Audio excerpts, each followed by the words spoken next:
예수보다 귀한 것은 나에게 없다고 고백하는 이 고백의 의미가 우리 안에 깊이 새겨지게 하시고,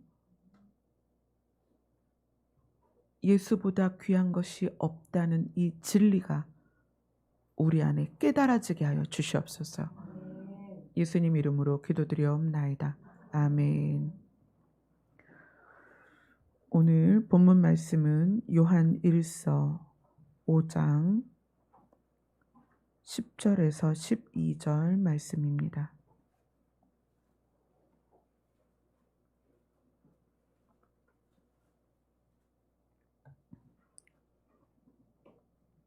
요한일서 5장 10절부터 12절까지 같이 읽겠습니다. 시작.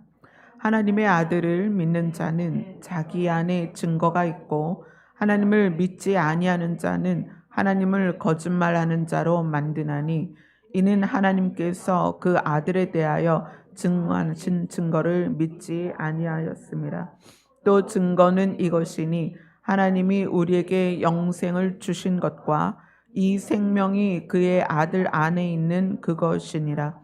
아들이 있는 자에게는 생명이 있고, 하나님의 아들이 없는 자에게는 생명이 없느니라. 아멘. 우리가 개인에게 허락된 시간 동안 교회를 다녀왔고 하나님을 믿어왔습니다. 교회를 다니고 하나님을 믿는 것에 있어서 가장 중요한 것은 나의 출발을 아는 거예요. 나는 누구로부터 출발했는가?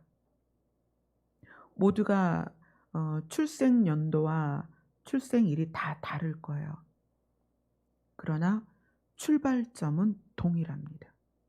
어디냐면 우리는 하나님께로부터 왔습니다. 이 땅에서는 각자의 이름대로, 각자의 환경대로, 각자의 또 각자 스스로 갖는 목표대로 인생을 살아갔지만, 또 성경은 결론을 우리에게 이야기를 해주고 있어요. 신앙생활은 나의 출발을 아는 것이고, 그 다음에 우리의 결론을 아는 것입니다. 우리의 결론은 무엇이냐? 우리가 하나님께로 돌아가야 된다는 거예요. 그래서 세상도 이것을 돌아가셨다라고 표현을 해요. 세상은 진리를 알지 못하기 때문에 이것을 명확하게 설명하지 못하지만, 세상의 사람들도 그렇게 생각하는 거예요. 아, 사람은 어디로부터 왔고 어디로 돌아간다라는 개념을 갖고 있는 거예요. 그래서 죽는 사람들을 향해서 돌아가셨다라고 표현을 해요. 우리의 신앙생활은 우리의 출발을 아는 것이고 돌아가는 곳을 아는 것입니다. 그래서 이 땅을 사는 동안에 목표를 바르게 설정하고 방법을 바르게 구현해 가면서 우리가 가야 할 곳을 가는 것, 그것이 우리의 인생이고 우리의 신앙생활입니다. 오늘 본문은 우리에게 아주 중요한 부분을 이야기를 하고 있어요. 하나님이 우리에게 영생을 주셨다. 그런데 그 영생을 가지고 있는 생명이 어디에 있냐면 그의 아들 안에 있다. 이렇게 얘기해요. 하나님이 우리에게 생명을 주셨는데 그 생명은 지금 우리가 소유한 생명하고는 좀 다릅니다. 우리가 소유한 생명은 육의 생명이에요. 육의 생명은 기능이 어디까지냐면 이 땅에서 사는 동안에만 필요해요. 그래서 굉장히 제한적입니다. 우리는 전부 시한부입니다. 우리는 100년을 넘기 힘들어요. 그래서 100년을 마무리로 한다면 여러분은 각자 나에게 얼마 남았다라는 추정 연도가 있죠. 우리가 가지고 있는 생명은 그때까지만 필요한 생명이에요. 그런데 우리가 하나님께로 돌아가려면, 우리가 출발한 곳으로 돌아가려면 우리에게 소유된 생명 갖고는 돌아갈 수가 없어요. 우리에게 소유된 생명은 이 땅에서 사는 동안만 필요하다. 그러면 하나님께로 돌아갈 때 그 돌아갈 수 있는 생명은 무엇이냐? 오늘 말씀에서 영생이다 이렇게 얘기해요. 그래서 우리는 현재 두 가지 생명을 소유하고 있어야 된다. 하나는 육의 생명이고 하나는 영생이다. 육의 생명을 소유한 사람은 이 땅에서 사는 것으로 모든 것을 끝내고 그 다음에 완전한 사망으로 들어갑니다. 그러나 영생을 소유한 자는 육의 생명이 끝나도 여전히 살아 있어서 육체는 땅속에 묻지만 그들은 돌아갑니다. 영생을 소유한 자는 돌아가요. 어디로 돌아가요? 출발점으로 돌아갑니다. 그 출발점이 어디다? 하나님이 계신 곳이다. 자, 12절에 보면 아들이 있는 자에게는 생명이 있고 하나님의 아들이 없는 자에게는 생명이 없다. 이렇게 표현을 해요. 하나님의 아들이 있는 자에게는 생명이 있고 하나님의 아들이 없는 자에게는 생명이 없다. 이것은 우리가 교회를 다니는 것과 신앙생활 하는 것으로는 증명을 할 수 없습니다. 하나님의 아들이 없는 사람도 교회를 다닐 수 있고 하나님의 아들이 없는 사람도 하나님이라 부르고 말씀을 배울 수 있습니다. 또 반대로 하나님의 아들이 있어서 생명을 소유한 사람이 어떠한 이유로 교회를 못 올 수도 있고 못 다닐 수도 있다는 거예요. 하나님의 아들이 있어서 생명을 소유했다는 것은 겉으로 우리가 사는 삶의 방식으로 증명하기가 아주 어렵습니다. 교회를 다닌다고 해서 하나님의 아들이 소유되어서 그 영생을 가지고 있다라고도 말할 수 없고 교회를 다니지 않는 사람들은 다 하나님의 아들이 없고 생명이 없다라고 말할 수도 없다는 거예요. 굉장히 중요한 부분이에요. 그래서 우리는 끊임없이 우리가 어디에 있든지 하나님의 아들이 내 안에 있어서 그 아들 안에 있는 영생을 소유한 자로 살아가기를 스스로 추구해야 된다. 그리고 그 나라에 우리의 출발점으로 도착할 때까지 우리는 끊임없이 이 노력이 이어져야 됩니다. 오늘 이 부분에 대해서 조금 더 자세하게 알아보도록 하겠습니다. 우리는 신앙생활하면서 어떤 개념에 대해서 좀 깊이 스스로 묵상을 해야 되냐면 분리라는 개념에 대해서 여러분들이 생각을 하셔야 됩니다. 분리되는 것. 분리라는 말이 적용이 되려면 함께 있었어야 돼요. 그죠? 함께 있었다가 나뉘어지는 게 분리입니다. 이 분리라는 개념을 우리가 잘 이해를 하고 있어야 돼요. 저는 이제 제 사역 때문에 장례식장을 많이 가고 임종을 많이 지켜보기도 하고 또 실제로 임종할 수 있도록 옆에서 돕기도 합니다. 사람이 죽게 되면 많은 것하고 분리가 돼요. 예전에 보여주신 환상 중에 그런 걸 보여주셨어요.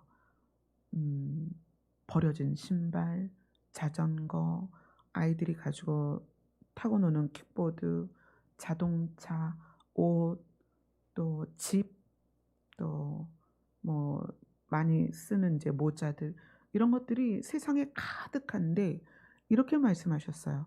주인을 잃어버리는 때가 올 것이다. 이렇게 얘기를 하셨어요. 여러분이 소유한 많은 것들이 있을 거예요. 지금 여기 본인 소유의 마스크, 안경, 옷, 신발, 또 내가 소지하고 있는 소지 물품들이 여러분 각자께 다 있는데 요 상태에서 여러분이 제거가 되면 여러분의 소유와 여러분이 분리가 되면 요 물건들은 주인이 없게 되는 거죠. 어느 날 하나님께서 그 환상을 보여주시면서 주인을 잃어버릴 때가 올 것이다 이렇게 말씀하시는 거예요. 그것이 개인에게 적용될 때에는 우리가 죽는 때이기도 하고 전체에게 적용될 때에는 예수님이 오시는 때죠. 개인이 죽을 때에는 개인의 물품은 그대로 주인이 없어지기 때문에 가치가 없는 거예요. 이것은 폐기 처분이 될 수도 있고 또 다른 사람에게 소유권이 넘어갈 수도 있죠. 예수님이 이 땅에 재림하실 때에는 우리 소유의 모든 것들은 가치를 잃게 됩니다. 우리가 주인이니까 우리는 다 주님께로 갈 것이고 그 물건들이 다 남게 될 것이죠. 여러분들은 분리라는 것에 대해서 정말 깊이 고민하셔야 됩니다. 내가 주님 앞에 가게 되면 분리되어 남아지는 게 뭐가 될 것인가? 사실 여러분이 소유하고 있는 모든 것은 그대로 남습니다. 여러분 자신만 주님께 가는 거예요. 그러면 여러분 자신만 주님께 가는 데 있어서 하나님께서 그 원리를 생각하시는 거예요. 너희들이 죽으면 너희들이 갖고 있던 옷이고 물건이고 집이고 부동산이고 뭐 큰 차를 소유했든 간에 모든 건 다 둘 것인데 땅에다 놔둘 것인데 너희들이 내 앞에 오려면 가장 소중한 것은 네가 잃어버리지 않도록 네 안에 두어라. 오늘 본문은 아들이 있는 자에게는 생명이 있다. 자, 그러면 그 아들을 우리가 어디에 둬야 될 거냐? 아들은 여러분 안에 있어야 됩니다. 자, 분리라는 개념을 가지고 생각해 보세요. 우리가 하나님께로 갈 때 나 자신, 나 존재가 가고 내 소유했던 건 다 땅에다 놓고 갑니다. 그런데 단 하나, 내 안에 있는 걸 가지고 가야 돼요. 그게 뭐다? 예수 그리스도다. 예수 그리스도 안에는 또 뭐가 있냐면 생명이 있습니다. 그래서 신앙생활은 교회에서 구하는 것도 아니고요. 내가 어떤 활동을 통해서 구하는 것도 아니고요. 신앙생활은 내 안에 예수 그리스도를 두는 게 신앙생활입니다. 그래서 신앙생활은 어떻게 해야 되냐면 내가 어떤 일들을 해서 어떤 업적을 이루거나 또 성과를 성취하거나 교회가 커지거나 그런 게 아니라 우리의 신앙생활은 내가 모든 것을 다 놓고 갈 건데 업적도 다 놓고 갈 것입니다. 성과도 놓고 갈 것이고 성취한 것도 다 놓고 갈 것이고 아무것도 갖고 가지 못해요. 그러나 내 안에 계신 예수 그리스도 그리고 예수 그리스도 안에 있는 생명 이걸 가지고 간다는 거예요. 그럼 신앙생활 내내 우리가 출발점이었던 하나님의 보좌 앞으로 돌아갈 때까지 뭘 신경 써야 돼요? 내 안에 그리스도가 있는가? 그걸 신경 써야 된다는 거예요. 우리는 반드시 우리가 소유한 것과 분리됩니다. 여러분이 은행의 비밀 금고에다가 금괴를 수백 개 넣어놔도 여러분이 하나님께로 돌아갈 때 그것은 통행료 내지도 못하고 그걸로 여비를 할 수도 없어요. 우리가 하나님께로 돌아갈 때에는 무엇만 필요하냐면 우리 안에 있는 예수 그리스도만 필요하다는 거예요. 우리가 얼마나 신앙생활하면서 겉의 걸 추구했어요. 보이는 것과 드러나는 것과 채우고 이루어내는 이런 것들로 우리 신앙생활을 가득 아주 분주하게 왔단 말이에요. 근데 분리라는 걸 생각해 보면 어느 시점에 우리가 주님 앞으로 가야 되는 상황이 왔을 때 어떤 걸 갖고 가겠냐는 거예요. 아무것도 못 갖고 갑니다. 우리 안에 있는 예수 그리스도, 예수 그리스도 안에 있는 생명, 그것만 가지고 간다는 거예요. 그래서 우리가 신앙생활하면서 이 분리라는 것을 여러분 정말 신중하게 생각을 하셔야 됩니다.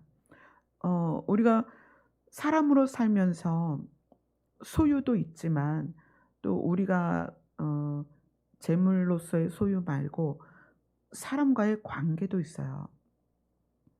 제가 여기에 와서 목회를 시작하면서 제가 늘 여러분에게 강조했던 것이 저를 의지하지 말라는 거였어요. 왜냐하면 저와의 관계로 하나님께 돌아가는 것에 유익이 있는 게 아니란 말이에요. 물론 저와 예배를 드리면서 또 저는 이제 말씀을 가르치는 자로서 서기 때문에 여러분들이 저에게 도움을 받을 수는 있어요. 또 때로는 저보다 더 많은 이제 어 말씀의 빛을 비춤 받은 분들에게 또 여러분이 도움을 받을 수 있습니다. 그러나 사역자와 성도의 관계로 출발점으로 돌아가는 게 아니라는 거예요. 우리의 출발점으로 돌아가는 단 하나의 이유는 내 안에 있는 예수 그리스도다. 그렇다면 여러분은 여러분의 두 눈이, 두 시선이 저에게 오는 게 아니라 여러분 안에 있는 예수 그리스도로 향해야 된다는 거예요. 이번에 이렇게 일주일 만에 이사가 결정되고 이사 갈 곳이 결정되는 이런 상황이 올 거라고 저는 상상도 못 했습니다. 그러나 하나님은 이것을 아시기 때문에 제가 여기에서 목회를 시작하면서부터 말씀을 드렸습니다. 마치 예언적 선포가 된 거죠. 저는 어느 날 갑자기 여러분들 앞에서 사라질 수 있습니다. 저를 의지 마시라고, 의지하시면 안 된다고 그렇게 말씀을 드렸습니다. 그럼 여러분이 의지하고 여러분이 바라봐야 될 대상이 누구예요? 여러분 안에 있는 예수 그리스도라는 거예요.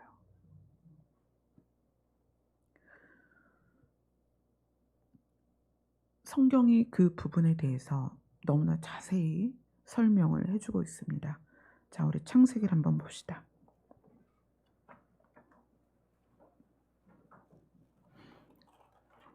창세기 2장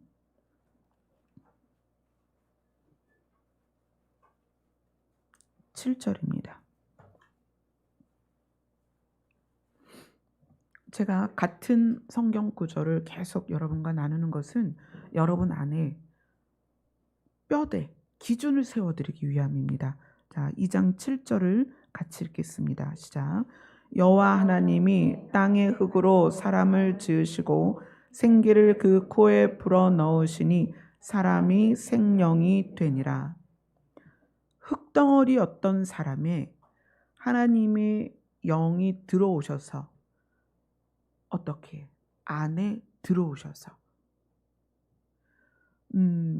분리라는 단어를 제가 생각하면서 분리와 반대되는 개념이 뭘까라는 생각을 했어요. 분리와 반대되는 개념이 제가 볼 때는 함께인 것 같아요. 함께.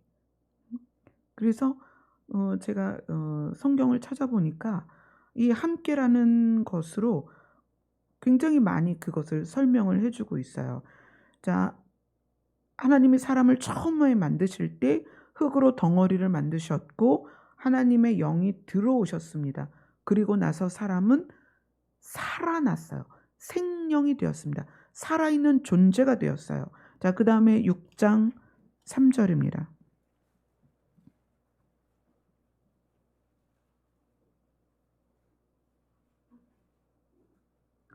6장 3절 같이 읽겠습니다. 시작. 여호와께서 이르시되 나의 영이 영원히 사람과 함께하지 아니하리니 이는 그들이 육신이 됨이라.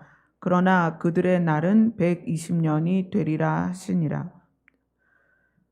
사람이 흙덩어리였는데 하나님이 들어가시면서 생명이 되었어요. 그런데 사람이 스스로 선악과를 먹음으로 해서 사망이 임했죠. 이제 죽는 육신이 되어버린 거예요. 죽는 육신이 되어 버렸기 때문에 그 상태에서 하나님의 영은 영원한 존재잖아요. 그 영이 함께 있을 수 없다는 거예요. 지금 여기 함께라는 단어가 나오죠. 영원히 사람과 함께하지 아니할 것이다. 왜냐하면 너희가 육신이 되었으니까. 이는 그들이 육신이 됨이라. 하나님의 영이 우리와 함께하지 않는 이유는 그들이 육신이 되었기 때문이다. 선악과를 통해서 사망이 임해서 육신이 되었기 때문에 하나님의 영이 영원히 함께 계실 수 없고, 그래서 떠날 수밖에 없는 상황이 되었고, 그래서 그 기간을 사람들의 인생과 그 기간을 120년으로 하셨다는 거예요. 이것을 이제 노아 방주 사건과도 연결해서 이 120년을 풀기도 하죠. 자, 함께라는 개념은 어떤 존재가 생겨야만 함께라는 개념이 생겨요. 그죠? 아담이 혼자 있을 때에는 함께라는 개념을 가질 수가 없었어요. 자, 그래서 하나님께서 아담에게 여자를 지어주셨죠. 창세기 2장으로 가서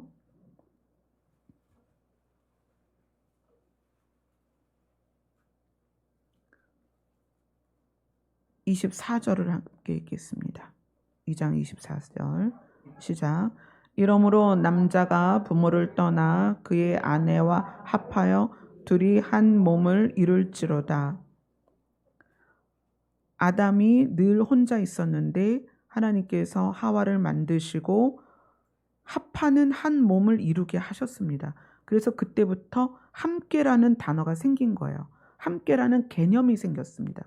물론 처음에 아담은 하나님과 함께였죠. 하나님과 함께 있으면서 하나님께서 그 아담이 사람과 함께 있을 수 있도록 이렇게 관계를 확장을 시켜준 거예요. 그러니까 신과 아담과의 관계에서 인간과 인간과의 관계를 확장시켰습니다. 그래서 이제 그 함께라는 단어를 이렇게 쓰죠.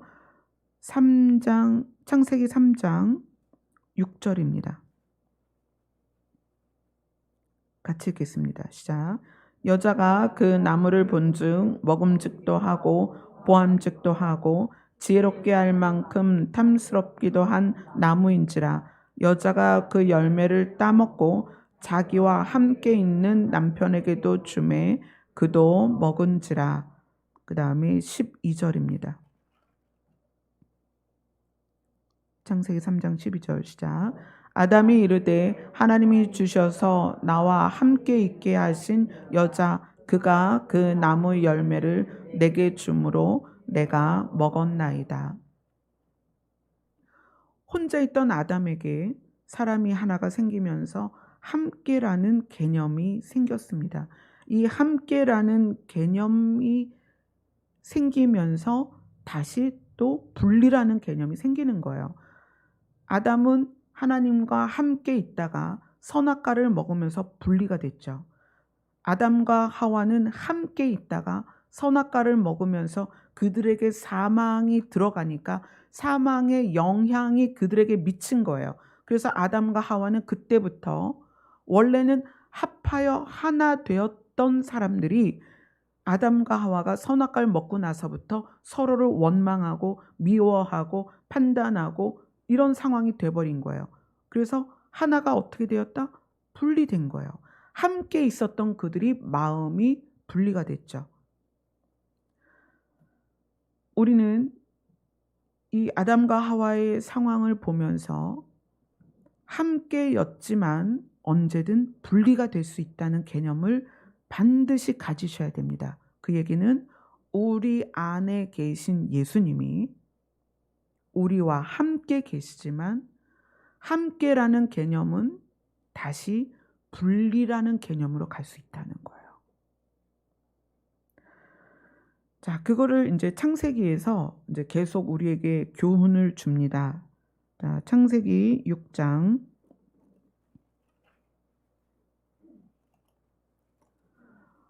우리가 3절에서는 하나님의 영이 사람과 이거는 이제 개인을 향한 거예요. 개인에게 영원히 함께 있지 않겠다. 그리고 이제 인류를 향한 계획이 생기죠. 창세기 6장 13절입니다.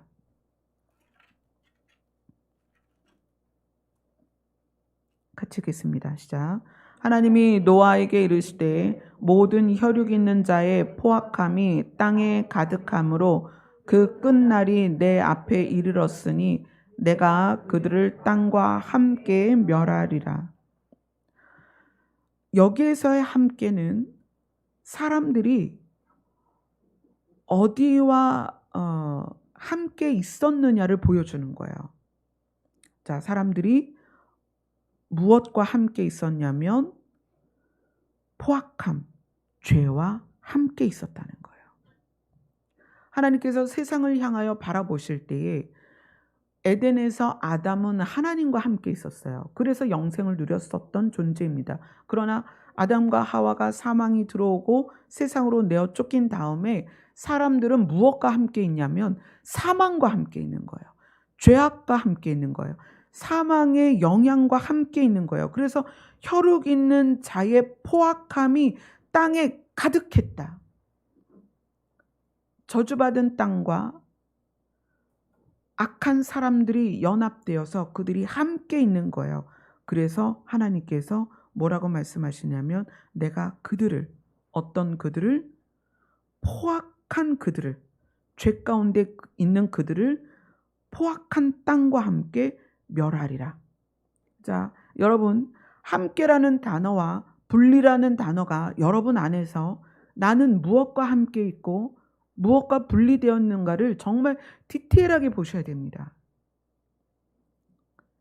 아담은 하나님과 함께 있다가 하나님과 분리되었습니다. 그 이후 세상은 하나님과 분리되어 무엇과 함께 되었냐면 죄와 함께 됐다는 거예요. 그 죄와 함께 된 세상에 대하여 하나님께서는 멸하리라. 이렇게 말씀을 하십니다. 자, 그리고 나서 창세기 6장 18절입니다.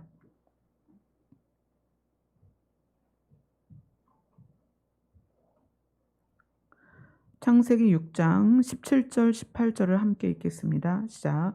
내가 홍수를 땅에 일으켜 무릇 생명의 기운이 있는 모든 육체를 천하에서 멸절하리니 땅에 있는 것들이 다 죽으리라. 그러나 너와는 내가 내 언약을 세우리니 너는 내 아들들과 내 아내와 내 며느리들과 함께 그 방주로 들어가고.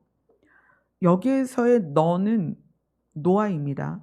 지금 노아로부터 형성된 가족들에게 이야기를 하는 거예요. 또 가족들이 어떻게 해야 되느냐?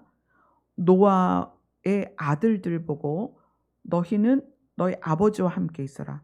또 노아의 아내에게는 너는 네 남편과 함께 있어라. 또 며느리들에게는 너는 너의 시아버지와 함께 있어라. 그래서 함께 어디로 들어가라? 방주로 들어가라. 모든 생명을, 모든 육체를 천하에서 멸절하는 상황에서 노아의 가족들에게 말하는 거예요. 너희는 노아와 함께 있어라. 그리고 노아와 함께 노아에게 약속한 그 약속의 혜택, 그 혜택이 뭐예요? 방주거든요. 너희는 노아와 함께 노아가 하나님으로부터 받은 약속의 혜택을 너희도 함께 받아라.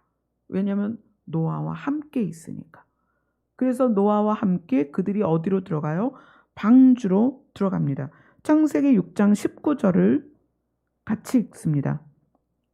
시작. 혈육 있는 모든 생물을 너는 각기 암수 한 쌍씩 방주로 이끌어들여 너와 함께 생명을 보존하게 하되. 노아와 함께 있는 사람들이 무엇을 보존했다? 생명을 보존했다. 노아의 가족들은 지금 홍수로서 모든 육체를 천하에서 멸하게 하는 그 사건과 분리되어 있는 거예요. 그리고 노아의 가족들은 누구와 함께? 노아와 함께 어떻게? 생명을 보존하게 되었습니다. 또 그 땅에 너무나 많은 동물들이 있었는데 그 동물들 중에 노아와 함께 있는 동물들은 어떻게 했다? 생명을 보존하게 되었다. 이건 굉장히 중요한 사실이에요. 자, 창세기 7장 7절입니다.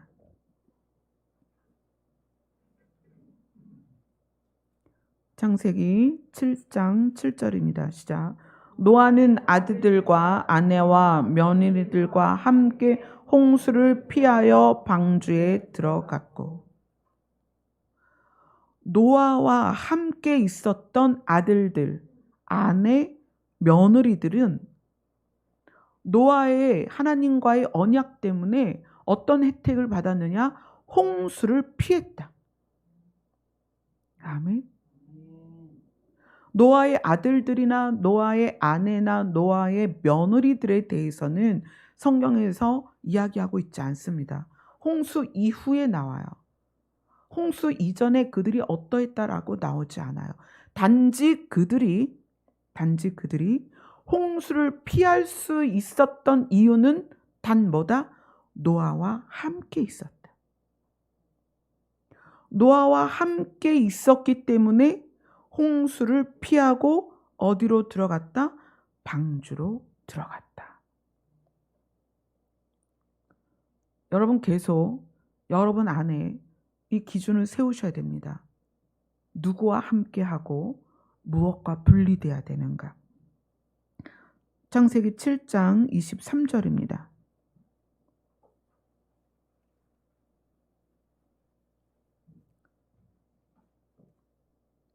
같이 읽습니다. 시작. 지면의 모든 생물을 쓸어버리시니 곧 사람과 가축과 기는 것과 공중의 새까지라.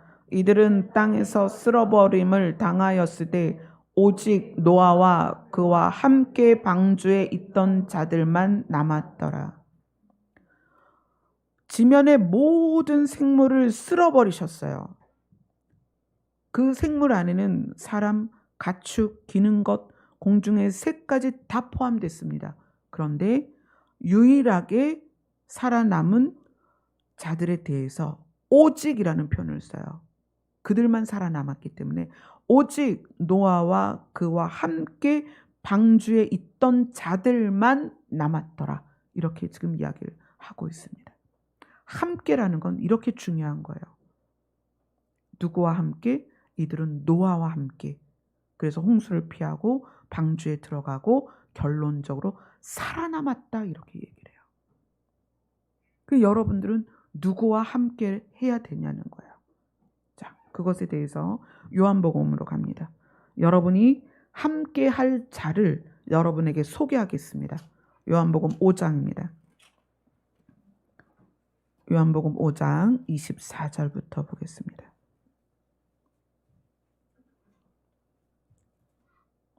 요한복음 5장 24절로 29절입니다. 같이 읽습니다. 시작. 내가 진실로 진실로 너희에게 이르노니 내 말을 듣고 또 나 보내신 이를 믿는 자는 영생을 얻었고 심판에 이르지 아니하나니 사망에서 생명으로 옮겼느니라.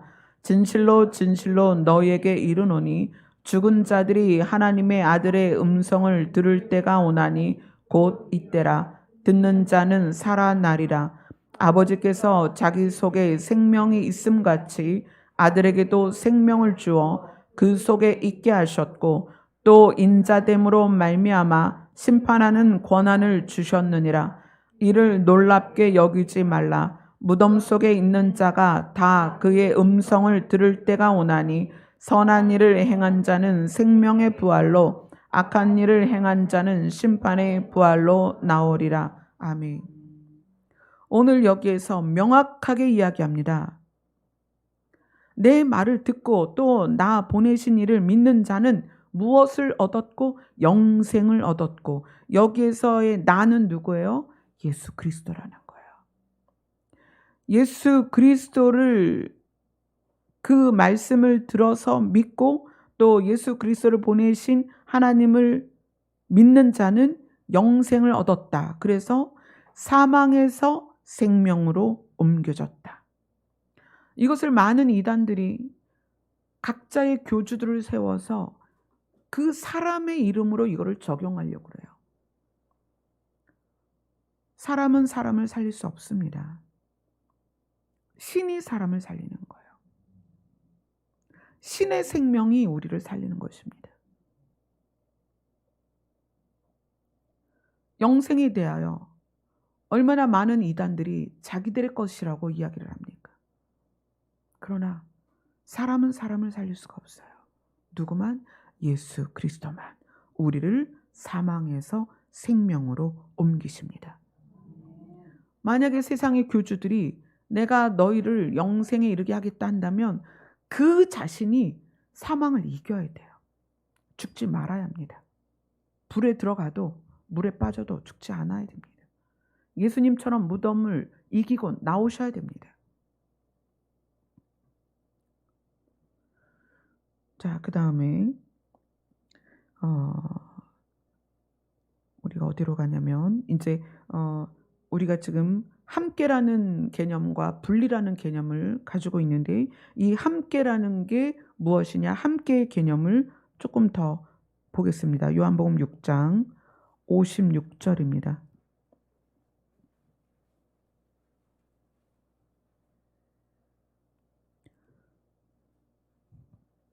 요한복음 6장 56절 같이 읽습니다. 시작. 내 살을 먹고 내 피를 마시는 자는 내 안에 거하고 나도 그의 안에 거하나니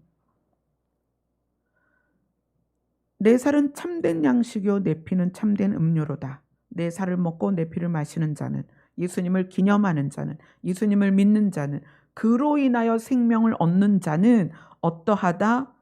내가 그의 안에 있다.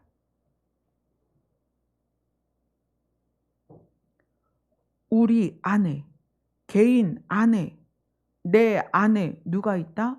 예수 그리스도가 있다. 믿는다는 것은 그것입니다. 믿는다는 것은 예수님이 내 안에 계시다는 거예요. 그래서 우리가 믿음 생활은 어떻게 해야 되느냐? 내 안에 계신 예수 그리스도와 만나는 것입니다. 내 안에 계신 그리스도와 사귀는 거예요. 신앙생활은 어려운 게 아니에요. 신앙생활은 돈이 필요하지 않습니다. 신앙생활은 내 노동력이 필요한 게 아니에요. 신앙생활은 정신승리가 아닙니다. 신앙생활은 내 안에 있는 예수 그리스도와 만나는 거예요. 아멘. 자, 요한복음 14장 20절로 갑니다.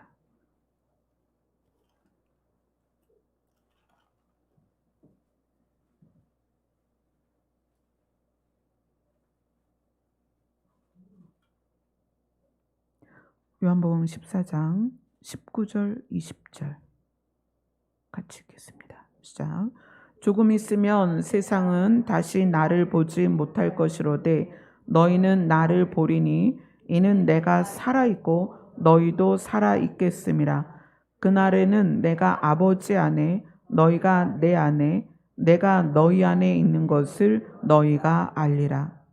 예수님이 이제 십자가를 지시고 또 죽으셨다가 부활하시고 승천하실 이 모든 과정을 아시기 때문에 조금 있으면 세상은 다시 나를 보지 못할 것이다.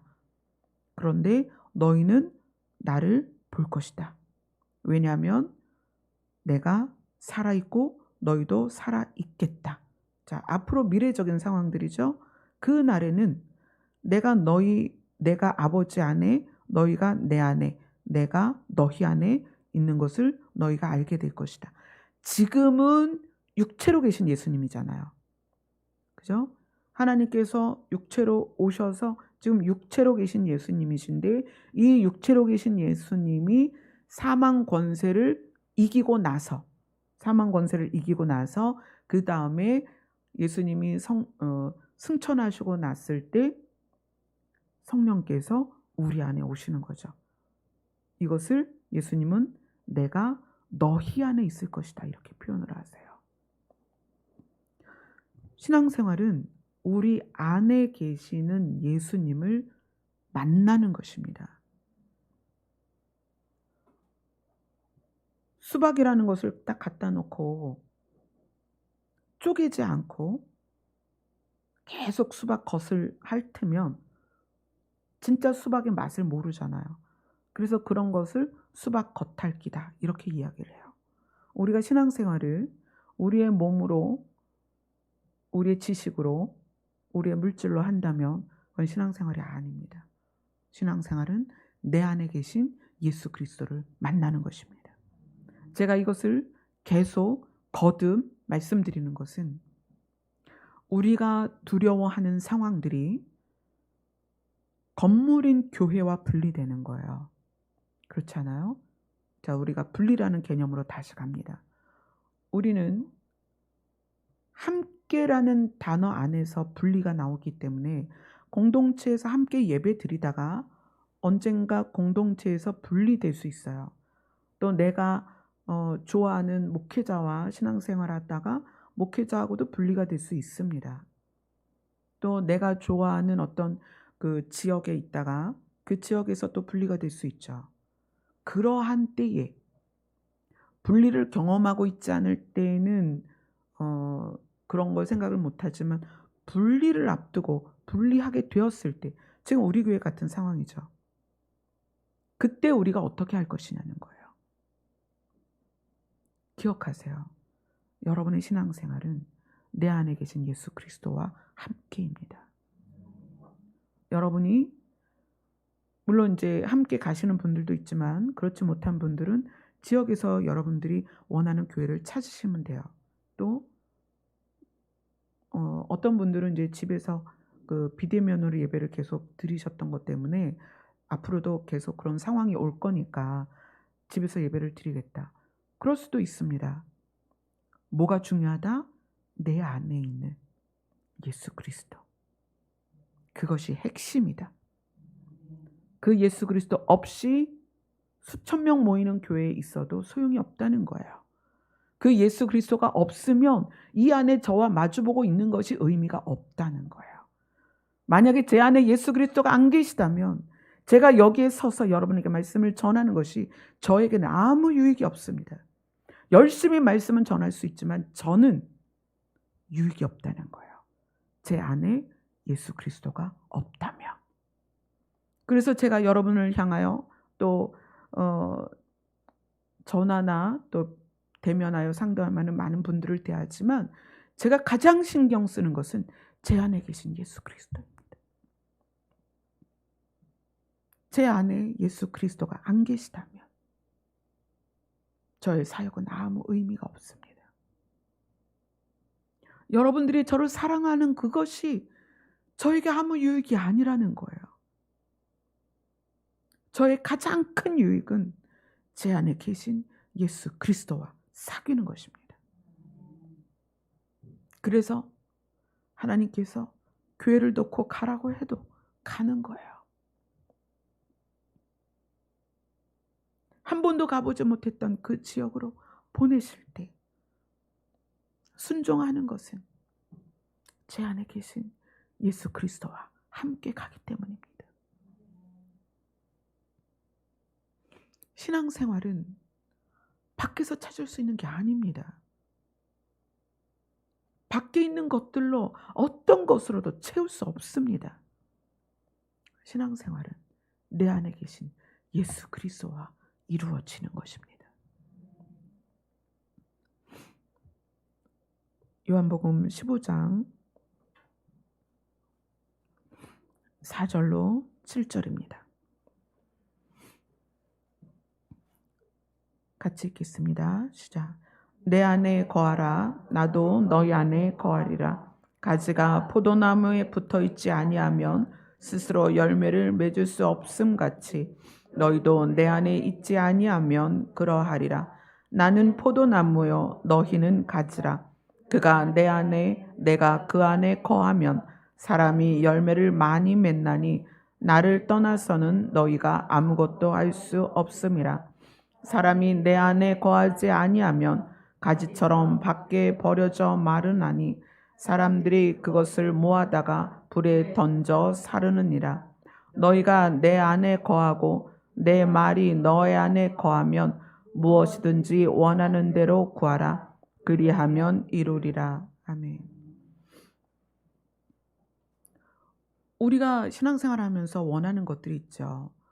도덕적인 어떤 변화들, 또 인격적인 변화, 또는 뭐 정서적인 편안함, 또는 어떤 그 삶에서의 문제 해결이라든가, 또 고통 가운데에서 벗어나는 뭐 여러 가지들이 있습니다. 그런데 그러한 것을 위하여 내가 달려가서 그런 것이 해결되는 것이 신앙생활이냐? 그게 아니라 오늘 여기 15장에서 말씀하시는 것은 너희 안에 내가 들어 있으면 너희는 내 안에 있는 거랑 똑같다. 예수님이 지금 말씀하시는 거예요. 너희가 너희 스스로 너희 안에 내가 있기를 원하면 나도 너희를 내 안에 둘 것이다. 예수님 말씀하시는 거예요. 그렇게 되면 내가 생명이기 때문에 내 생명이 너희들에게 흘러 들어가서, 또 내가 빛이기 때문에 너희에게 빛이 비춰져서 너희는 살아날 것이고, 너희에게 생명력이 생길 것이고, 너희가 빛날 것이고, 그래서 너희들에게 생명의 혜택들이 나타날 거라는 거예요. 그것을 지금 포도나무와 가지로 비유를 한 거예요. 알기 쉽게. 여러분들이 여러분 안에 있는 예수 그리스도와 더 친밀해지고 가까워지고 더 깊이 사귀게 되면 그 예수님의 생명의 속성들, 예수님 자신이 생명이시니까, 예수님 자신이 빛이니까 그분의 속성이 우리에게 영향을 주고 우리에게 침투되어서 우리가 그것으로 인하여 변화되는 거예요.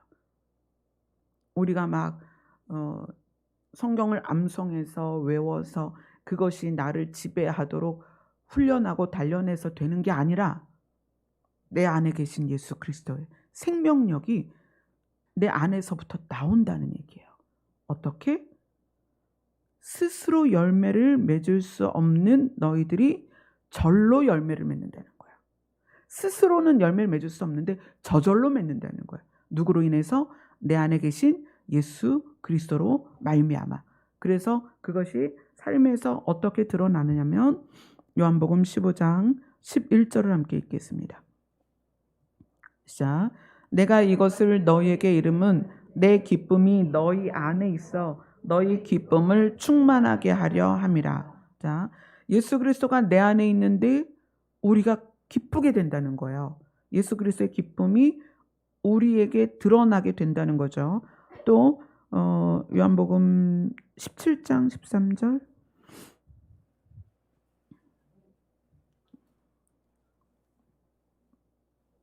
같이 읽습니다. 시작.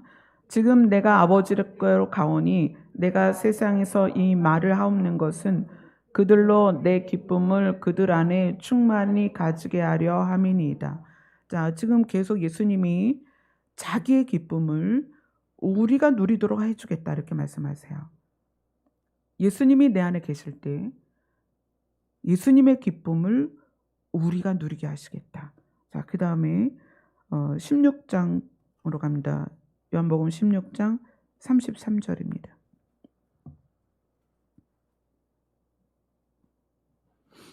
같이 읽습니다. 시작. 이것을 너희에게 이르는 것은 너희로 내 안에서 평안을 누리게 하려 함이라. 세상에서는 너희가 환난을 당하나 담대하라. 내가 세상을 이기었노라. 예수님이 또 우리에게 나타나는 현상이 있을 것이다. 뭐다? 평안을 누릴 것이다.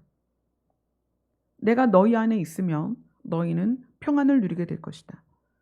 자, 이것이 기쁨과 평안이 감정적인 게 아니에요. 감정으로 느끼는 기쁨과 평안이 아닙니다. 우리는 이 땅에서 살면서 감정으로 기쁨과 평안을 누리기 위해서 좋은 것을 소유할 때 막 기쁘잖아요. 또 내가 보고 싶은 사람 만나면 기쁘고, 내가 원하는 것을 성취했을 때 기쁘고, 또 평안을, 우리는 감정적인 평안을 갖기 위해서 그 평안이 느껴지는 요소들을 자꾸 찾아다닙니다. 기쁨과 평안을 밖에서 구해요. 근데 예수님이 내가 너희 안에 있으면 너희는 기쁘고 평안할 것이다, 이렇게 이야기를 하시는 거예요. 왜냐하면 내 안에 기쁨이 있고 내 안에 평안이 있기 때문에 그것을 너희가 누리게 내가 너희에게 줄 것이다, 이렇게 얘기해요. 그러면 예수님이 주시는 기쁨과 평안, 예수님이 우리에게 누리게 하시는 기쁨과 평안은 뭐냐면 감정적으로 느끼는 기쁨과 평안이 아니고 예수님이 사망을 이긴 것에 의하여, 사망의 세력이 끝난 것에 의하여 누리는 기쁨과 평안이고요. 예수님이 세상을 이기었다는 사실이, 예수님이 내 안에 계시니까 내 안에 계신 예수님과 대화를 할 거 아니에요. 예수님 어떤 분이세요? 예수님 누구세요? 근데 예수님이 말씀하시는 거예요. 내가 너를 살리려고 이 땅에 왔어. 내가 너 살리려고 사망이란 놈을 죽여버렸어. 사망을 죽였습니다. 그래서 사망이 너를 삼킬 수 없어. 내가 네 안에 있으면 사망이 너를 삼킬 수 없어. 예수님이 우리에게 주시는 기쁨과 평안은 감정적이거나 감각적인 것이 아니라 예수님이 주시는 기쁨과 평안은 우리의 결론을 깨달은 것에서 오는 승리에 의한 기쁨과 평안이라는 거예요. 와, 내가 이겼구나. 내 안에 계신 예수님이 내 대신 싸우셔서 우리가 이겼구나. 야, 신난다. 자, 우리가 이 땅에서 조금 여러 가지 일들이 있을 수 있지만 뭐 가난할 수도 있고 힘들 수도 있고 아플 수도 있고 뭐 관계가 어려울 수도 있지만 그건 문제가 아니야. 내 안에 계신 예수님이 사망을 깨뜨려서 사망을 죽여버린 거예요. 와, 이제 나는 누구와 함께? 예수 그리스도와 함께. 어디와 분리되고? 사망과 분리되고. 어디로 가는 거예요? 출발점으로 돌아간다. 아멘. 예수님이 내가 세상을 이겼다라고 말씀하시고 그 세상을 이긴 것을 우리에게 계시록에서 알려주십니다. 자, 계시록 3장을 갑니다. 자, 성경을 요한복음도 요한이 썼고 계시록도 요한이 썼잖아요. 그 계시록에서 요한이 예수 그리스도의 이김이 우리에게 어떻게 적용이 되는지, 내가 세상을 이겼다, 강하고 담대해라 라고 말씀하신 예수 그리스도의 이기심. 자, 계시록 3장 21절을 읽습니다.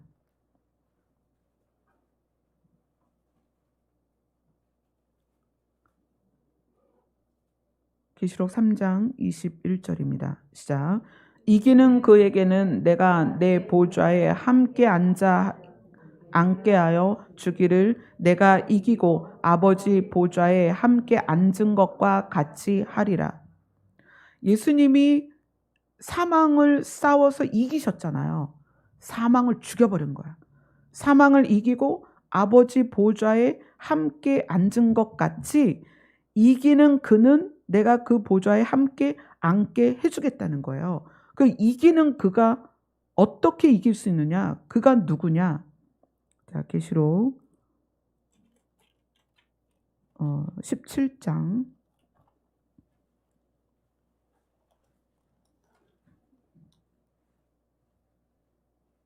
14절입니다.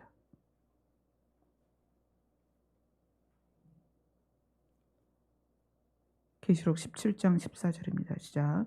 그들이 어린 양과 더불어 싸우려니와 어린 양은 만주의 주시요 만왕의 왕이심으로 그들을 이기실 터이요 또 그와 함께 있는 자들 곧 부르심을 받고 택하심을 받은 진실한 그들 이기리로다. 어린 양이 17장에서 말하는 그런 악한 자들과 악한 짐승들과 싸워서 이기시는데, 어린 양이 만주의 주여 만왕의 왕이심으로 이기실 건데 그들을 이기실 터인데 또 이기는 자가 있다는 거예요. 누구냐면 그와 함께 있는 자들. 누구요? 함께 있는 자들. 사망을 이기신 예수 그리스도와 함께 있는 자들이 이길 것이다. 그 이긴 자들이 예수 그리스도와 함께 보좌에 앉게 될 것이다. 아멘. 자, 그것에 대해서 요한복음으로 다시 한번 갑니다. 요한복음 17장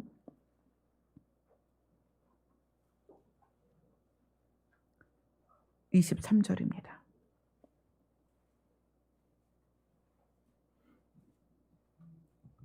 요한복음 17장 23절입니다. 같이 읽습니다. 시작.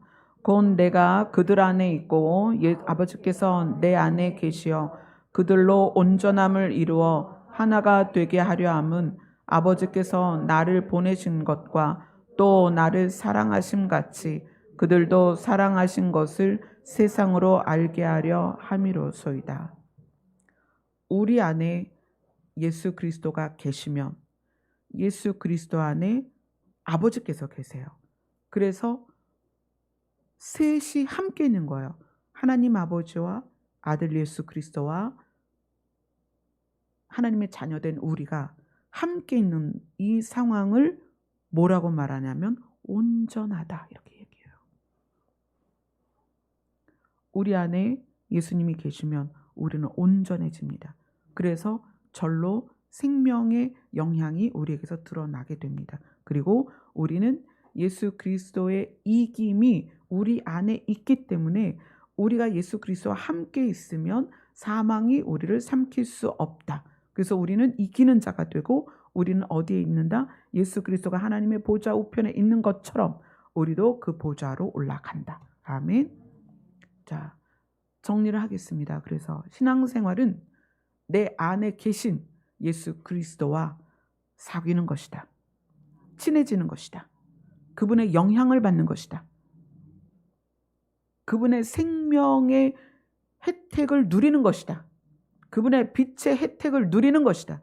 그리고 그 생명과 빛의 혜택을 누리면서 나에게서 뭐가 드러난다? 열매가 드러난다. 아멘. 아멘. 여러분이 어디에서 어느 자리에서 예배를 드리시든 그 예배를 누구와 함께? 내 안에 계신 예수 그리스도와 함께. 또 예수 그리스도를 위하여. 그래서 여러분은 항상 여러분이 사는 동안에 무엇과 분리될 것인가? 무엇과 함께 있을 것인가를 늘 기억하셔야 됩니다. 분리되지 말아야 될 것과 분리되면 사망으로 가고요. 함께 있지 말아야 할 것과 함께 있게 되면 사망으로 갑니다. 이것을 늘 기억하셔야 됩니다.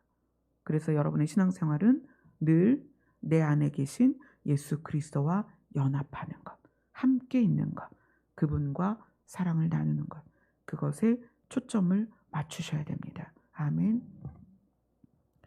지난주 금요일날 건물 주인이 만기에 빼달라, 여기 세입자가 들어올 사람 임차인이 있으니까 나가달라 해서 급하게 저희들이 화요일날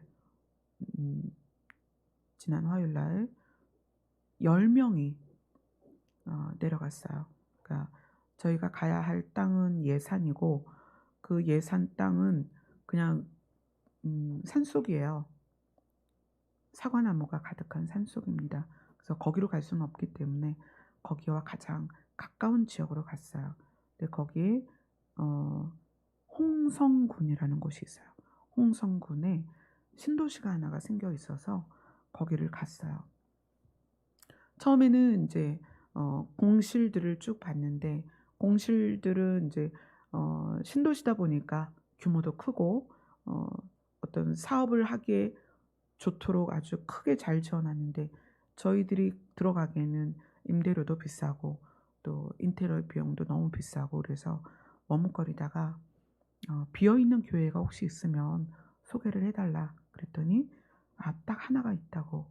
그래서 갔는데 그냥 그 현관을 열면서 여기다라고 생각이 들었어요. 왜 그랬냐면 정말 아담해요. 단독 건물인데 그냥 교회로 지어진 건물이에요. 그리고 1 층, 2 층, 3 층이 있는데 예전 목사님은 3 층을 사택으로 쓰셨대요. 그래서 거기는 지금 일반인이 거주를 하고 있고 1 층, 2 층이 비어 있는데 1 층이 본당이에요. 본당은 한 40평 되고요. 2층 교육관은 한 50평 돼요. 근데 본당 문을 딱 열었는데 저희가 여기로 오기 전에 지하 교회에 있을 때 2007 년부터 2015 년까지 사역했던 지하 교회 모양이랑 똑같은 거예요. 부채꼴 모양으로 되어 있어서 그 부채꼴 모양 그 꼭지점 쪽에 강단이 있고 이렇게 극장형으로 퍼져 있는데 또 놀란 건 거기에 있는 의자가 우리 교회 의자랑 똑같아요. 그래서 문을 딱 열었는데 제가 타임머신을 타고 2007 년으로 돌아간 것 같은 느낌이었어요. 2007 년에 개척을 하면서 아무도 없는 그곳에 어 빨간 의자를 갖다 놓고 강대상 하나 덜렁 갖다 놓고 그랬을 때 그 느낌이었어요. 그래서 '아 여기겠구나.' 그래서 계약을 하려고 했어요. 근데 거기에 인제 오후에 계약을 하러 오기로 한 사람이 있다고 그래서 '아 큰일 났다. 다른 사람한테 뺏기면 안 되는데.' 그래서 서둘러서 계약을 했습니다. 그래서 인제 다음 이제 목요일 날 오늘 인제 주일 지나고 목요일 날 이사를 갑니다. 물론 인제 같이 가실 수 있는 분도 있고 같이 가실 수 없는 분도 있습니다. 여행 삼아서 한 달에 한 번 놀러 올게요 이런 분들도 있습니다. 그런데 어디에 모이느냐, 누구와 함께 가느냐가 사람으로서의 누구와 함께가 중요한 게 아니에요. 우리는 어디 있든지 어느 공동체에 있든지 어떤 목회자와 함께 가든지 그게 중요한 게 아니라 내 안에 예수 그리스도와 함께 있는 것이 중요하다는 거예요. 그곳에서는 한 2년 정도 있지 않을까 싶어요. 일단은 2년 계약을 했고요.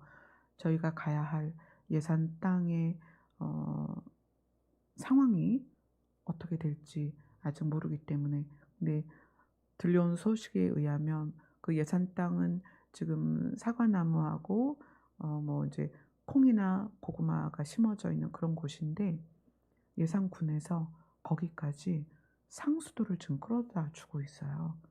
그래서 그 자매님도 너무 놀라서 '아니 어떻게 그 산속에 상수도를 끌어다 줄까?' 그리고 어 농사를 짓기 위해서 경운기가 다니는 아주 좁은 길이 있어요. 근데 거기가 지금 이제 2 차선으로 확장될 예정이에요. 음 제가 지난 금요일 날은 1 년을 연장할 생각으로 주인을 만났는데 주인이 뭐 "안 된다고 지금 들어올 사람이 있으니까 계약 시간에 인제 나가라." 그런 말을 듣고 이 일이 이렇게 진행이 되는 거 보면서 음 하나님의 어떤 계획이 있으셨고 그것을 이루시는 과정이라고 생각이 돼요. 그래서 정말 힘들게 왜냐하면 저는 구리시에서 30 년을 살았습니다. 음 태어난 서울보다 서울은 20년 살았고요. 태어난 서울보다 더 많은 시간을 구리시에서 살았고 결혼하고 자녀를 낳고 모든 일들이 구리시에서 있었기 때문에 여기에서 또 정든 여러분들과 떠나는 게 너무 힘들었어요. 그래서 제가 1 년만 더 있으려고 했었어요. 근데 하나님께서 그걸 허락지 않으셨고 그래서 이렇게 모든 일들이 급하게 진행이 되었습니다. 그래서 제가 이제 여러분들과 함께 갈 수 없는 상황이 될지라도 여러분들께서 이해를 해 주셨으면 좋겠고 저는 저대로 여러분은 여러분대로 뭐에 가장 포커스를 맞춰야 되냐면 내 안에 계신 예수 그리스도. 예수님은 성경을 통해서 "너희 안에 내가 있다." 또 "내 안에 너희가 있다." 이것을 끊임없이 말씀하고 계세요. 왜냐하면 함께 있어야 노아와 함께 있었던 가족들이 사망을 이기고 생명으로 옮겨졌던 것처럼 우리는 누구와 함께 있어야? 예수 그리스도와 함께 있어야 사망을 이기고 생명으로 옮겨질 것입니다. 그것은 제가 하는 것도 아니고 교회가 하는 것도 아니에요. 여러분 안에 있는 예수 그리스도가 하시는 일입니다. 아멘. 그래서 여러분들이 물론 이제 제 주거지가 바로 옮겨지는 건 아니에요. 그래서 여러분들이 요청하실 때 언제든지 제가 만날 수 있고 또 상담이 필요할 때 전화하시면 되고요. 또 꼭 대면해야 될 상황이면 언제든지 제가 달려갑니다. 그래서 여러분께서 연락을 주시고 만날 수 있다는 거 기억하시고, 그리고 본질, 우리의 신앙생활은 예수 그리스도와 하는 것이다. 예, 이것을 꼭 기준으로 여러분 안에 깊이 새기셨으면 좋겠습니다. 아멘. 기도하겠습니다.